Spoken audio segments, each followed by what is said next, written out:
Alors, parlons du charisme de discernement des esprits. Il faut d'entrée de jeu le dire. Hein? Dieu donne Jésus au monde entier.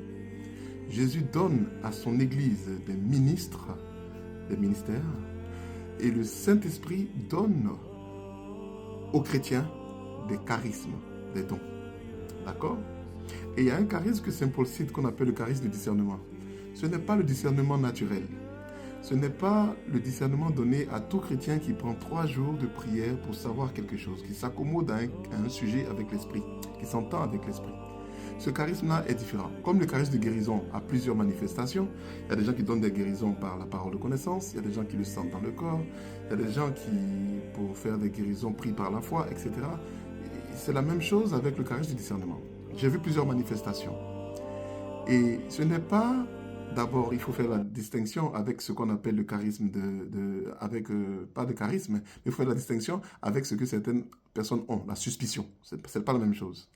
Alors, le charisme de discernement est un don donné par l'esprit qui se manifeste de manière réelle.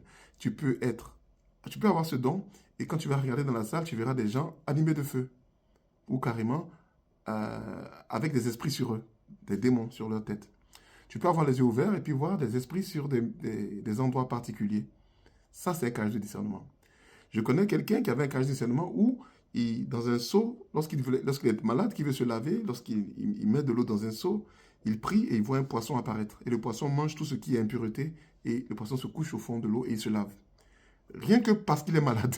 Alors, le charisme de discernement est un charisme différent de la suspicion, mais c'est aussi quelque chose qui est différent du charisme que tout le monde a. Comme tout le monde peut guérir, comme tout le monde peut prophétiser, comme tout le monde, mais tout le monde n'est pas prophète. Donc, tout le monde n'a pas le charisme de discernement très poussé. Mais quand le charisme est là, il est très différent. Donc, si des gens sont des voyants, ils verront certainement. Donc, le charisme de discernement est poussé. Mais pour quelqu'un qui n'est pas voyant, il peut quand même avoir le charisme de discernement. Demandons les dons au Saint-Esprit. Ça va nous faire du bien, ça va faire du bien à l'Église. Allez, soyez bénis.